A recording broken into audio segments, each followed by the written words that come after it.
And we back. It's Voch Lombardi. We're here with another Dallas Cowboy offensive line analysis video breaking down the 58 sack conundrum and who we're going to play finger point with. Today we're going to look at Zack Martin and Tyron Smith. Now, I've heard a lot of people on my show. I read a lot of comments. There's a lot of dumb people on the internet that for some reason think that Tyron Smith is bad now. Or there's an opinion going around that we should actually try to get some trade value and let him go, or that Zack Martin shouldn't be paid what he's paid, okay? First of all, stop being ignorant as hell and just do your research, and you'll see that Tyron is still a top 2 tackle in his league, and he's giving up the same kind of sacks that other top tier tackles are giving up. Zack Martin is still the best guard in the league. Do your research. I always tell people to grade these offensive linemen on 68 plays, not 6 to 8 plays, and don't let this broadcast view fool you, okay? With that being said, don't forget to support my merch, shop.spreadshirt.com/shoplombardi. That link is in the description. Pick you up a shirt. I appreciate the support. The PayPal and Patreon people, salute to y'all. Anyway, let's get into it. These are the numbers that we have so far. You can read them. I ain't got to read them out to you. And that's just where we at. If you want to see exactly where these plays come from or what these plays look like, you can look that up on my channel. I'll have a link somewhere for the lazy folk. Let's get into it. So Tyron Smith only gave up 4 sacks last year. I think that's a pretty good number. He played 15 games in total. Missed 3. That sounds about right. Sure. So I think 4 sacks out of that ain't bad. Plus, only 3 of these sacks really look bad. I would say 2. The rest of them are like gap exchange stuff, communication stuff. This one I think is tricky. Let me go back and see. Let's watch it and see. Oh, no, this ain't tricky. He just got his ass whooped right here. Okay, cool. My fault.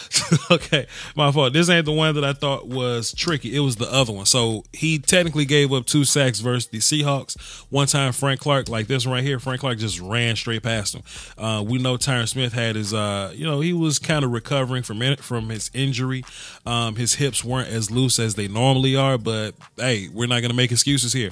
It's the sack that Tyron Smith gave up. Frank Clark ran straight past him. It is what it is. It's another one here. Tyron Smith just flat out gets beat by, who is this, Michael Bennett? Sure. Michael's going to come off the ball. He's going to go down the middle of Tyron, which normally doesn't work for a lot of people. But, Tyron just didn't get his hand settled in right there, right? He's in great position, right? Great movement, parallel to the target, but it's just that Michael Bennett got hands inside. And I always encourage these O linemen, D linemen. The first thing we got to do is fight to get hands inside. I know there's a lot of coaches or a lot of fans or a lot of people just whatever. They think that the best thing is to go hands elsewhere. Okay, well, there are a lot of coaches on my side as well to say get your ass inside and move these people, right? And with Michael Bennett able to get hands inside of Tyron Smith, he was able to move him, right? Now, could Dak have made this better and step up into the pocket so he wouldn't get hit by Michael Bennett? Sure, he could have, but the problem is Lael Collins made that real hard for him to do, so he couldn't step up right there. But hey, man, if we're better across the board, then we'll be better as individuals. That's just my thoughts on that. But even though I'm giving Lael Collins a hard time here, this is still a sack from Tyron Smith. He gave up too much ground here. And the last 2 sacks were on gap exchanges, right? It was with Tyron switching with Connor Williams. Now, we can always say that, hey, the more that they play together, the better that they'll get at this, sure. But first of all, let's take a look at the play, then we're going to bring it back and talk about it.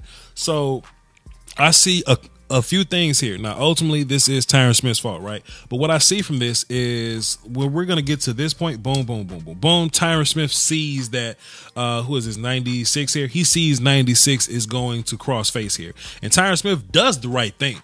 Okay, he does the right thing.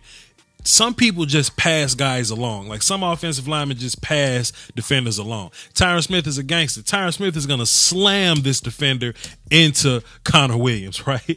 Now, Connor Williams falls over a little bit because he lightened the ass, but it is what it is.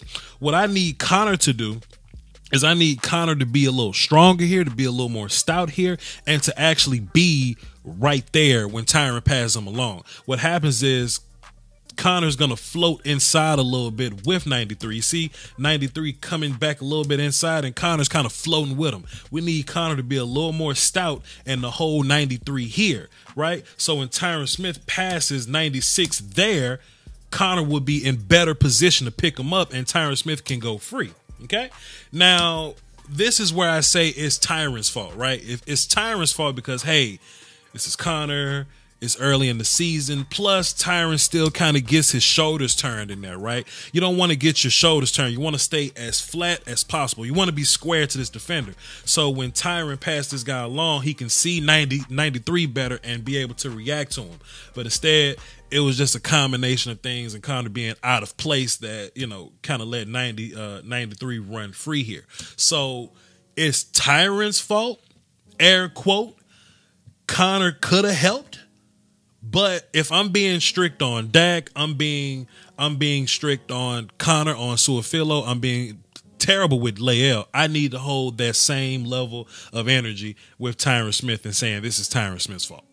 So watch this. This is another example. This is Tyron Smith's fourth sack, his last sack actually. And it comes from him and Connor Williams on a gap exchange again, right? Now on the last play that I showed you, it showed the end being the anchor guy or being the first guy, right? The end coming in first and the tackle going over the top. Now it's the opposite. Let me run the play. It's the opposite now. Now we have the tackle being anchor guy and Frank Clark going over the top of him. So just like I said on the last play when the end went first that we need Connor to be a little closer to be able to pick him up.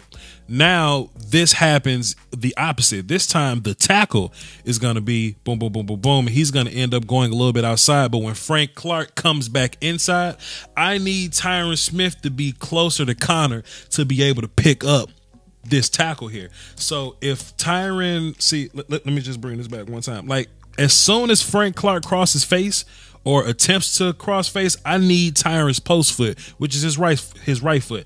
I need Tyron's post foot to step inside immediately to be able to pick up what's coming back from inside, which is this guy. So let's take a look at Tyron's right foot here. Right, it kind of takes him a little bit to pick it up and put it back down. By that time, Frank Clark way the hell over here, and Connor Williams sees him. The problem is that Tyron is not in a good position to pick up this tackle here. So Connor does the right thing by staying on this tackle because I don't care if this end is coming. You can't let this tackle go. That's bad business. Tyron just got to figure it out. You know what I'm saying? But Tyron didn't figure it out. But anyway, those are Tyron Smith's 4 sacks. And 2 of them were on gap exchange. 2 of them he got flat out beat. I think that's a pretty good number for people to say that your left tackle is falling off. Let's take a look at Zack Martin. Let's take a look at our guy, Zack Martin, our top tier Pro Bowler, best guard in the league, Zack Martin. He's going to give up, 2.83 sacks. Okay. So, hey, let's get into it. Let's just start to look at it immediately. I hope that everybody that Zack got beat by is a top tier football player. If not, I'm gonna feel kind of bad. Okay, I feel okay here because Zack Martin just got beat by J.J. Watt. Okay, now if you watch the film, Zack Martin won a lot of battles versus J.J. Watt, but in this one, J.J. took Zack's lunch money and he went to go take to get Dak Prescott smooth up out of here. Yeah, it's pretty bad. It ain't the worst, but it's pretty bad, right? First of all, the play action kind of resets the thing. Boom. So now that Dak has his eyes up, now it kind of starts a little bit. And by the time you get into your 1,001 counts, J.J. Watt got Zack Martin way back here with him. That's bad for business. Let's keep watching. Okay, so if we gave up a play to J.J. Watt, I'm cool with that. Zack Martin gave up a sack to Fletcher Cox. Now, I don't want us giving up any sacks, but if I got to get sacked, getting sacked by J.J. Watt and getting sacked by Fletcher Cox ain't bad. Now, Zack had a pretty good day against Fletcher Cox. Now, like I said, 68 plays and not 6 to 8 plays, okay? Now, if I'm whoever this is, Fox or whoever it is showing this game, and I keep replaying Fletcher Cox whooping Zack Martin, then you would think that Zack Martin's having a bad day. Well, he had a bad play, but he had a pretty fine day against Fletcher Cox and the rest of the Eagles D-line. It just happens that Zack got beat pretty bad right here, and it's because Fletcher got hands inside. There you go. Let's keep watching. I know I just said Zack Martin had a good day against Fletcher Cox. Fletcher Cox didn't get any more plays on Zack Martin. However, Michael Bennett did. Michael Bennett did. And like I said, this is one of these double sacks. I also had this down for Lael Collins just giving up that much ass whoop on the edge to kind of make Dak step up into it. And like I said, if what I say earlier, if all of us play better, then it gives a little wiggle room for the rest of us to kind of play bad. But if Leo's bad and Zach Martin is bad, then ain't nothing that Dak Prescott could do. But yeah, that's another one. So if I got to give it up to Fletcher Cox, Michael Bennett, and JJ Watt, I'm cool with that. And this was just a well drawn up play by the Houston Texans here. Let's just take a look at Zach Martin. Matter of fact, y'all know where Zach Martin is at. Let's take a look at Jadeveon Clowney and how he gets the sack on Zach Martin. He's just gonna come over the top like that, and Zach's kind of gonna let him run free there. Now, to be fair, everybody got their ass whooped on this, so I ain't finna sit up here and act like Zach is the only one at fault here. But what happened was Zach.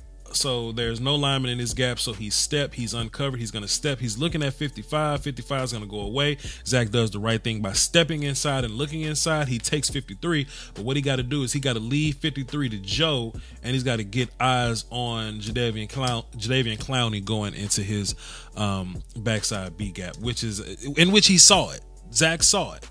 It's just that Clowney's fast and he was one step too late, and that just kind of is what that is there, man. Ugh, that's nasty.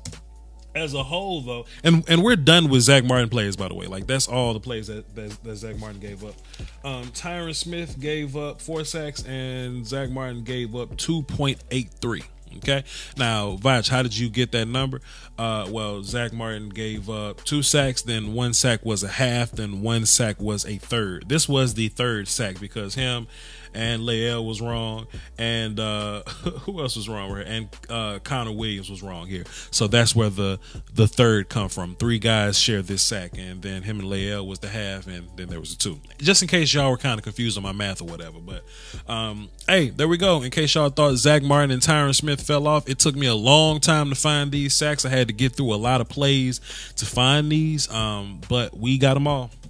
We have them all. Now the only ones we have left to decipher are the sacks from the backup players and the sacks that aren't on us, that are on coaching or circumstance, just good plays by the defenders.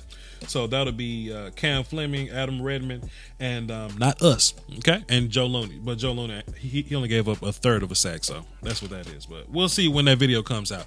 Hey, thank y'all for watching. Hit the like button and the notification bell so you know when I drop random videos in the middle of the week just like this. Thanks for tuning in. Y'all hold it down for the Doski Woski Peace Whiskey, man. Salute.